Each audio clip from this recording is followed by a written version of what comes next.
So I wanted to start by asking you a little bit about your book and some of the arguments it makes about the importance for business and society of investing in nature. Great.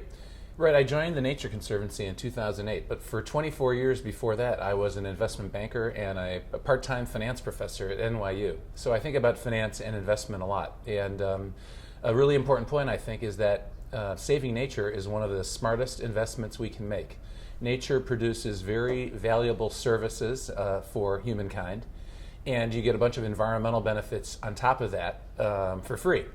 And so it's not always the solution for some of the big environmental challenges we face, but surprisingly, it very often is an important solution.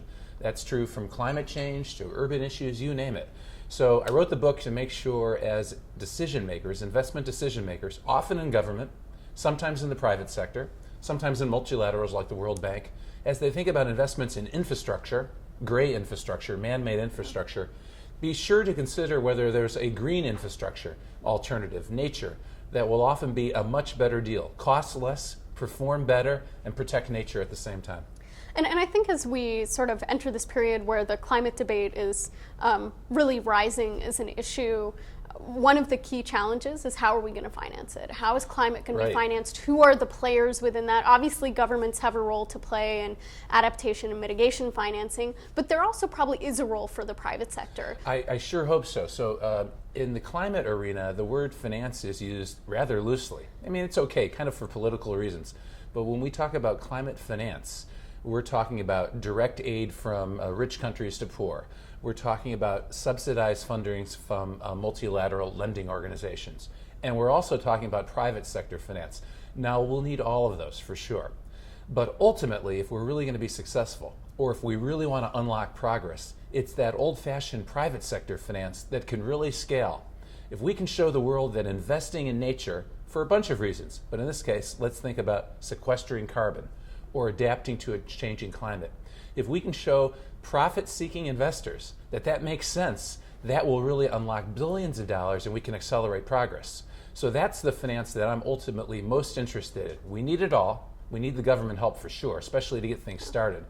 But ultimately, we want the markets to work for nature and to address climate change. So I guess the question is how? Yeah, how do you get markets, how do you get investors to start thinking about climate finance differently? Yeah, it's a little bit complicated, but look, nothing good is easy anymore. The best example probably is saving the world's rainforests because they sequester carbon. Now, environmentalists like me, we'd want to save them anyway. The rainforests, of course, harbor biodiversity. They're great places for recreational or spiritual visits. Vulnerable people live in those rainforests, and they need them to live happy, productive lives. But let's just be strictly focused now on reducing carbon. We believe, scientists at the Nature Conservancy believe, that nature-based solutions like that can be 20-25% of the total solution. So then, how do we incentivize the rules so that, say, regulated entities can choose to reduce their emissions by paying for reductions in deforestation? There's a lot of work that is very substantially advanced along those lines. In California, for example, in the U.S. we think of California sometimes as just one more state, but it's the 8th biggest economy in the world.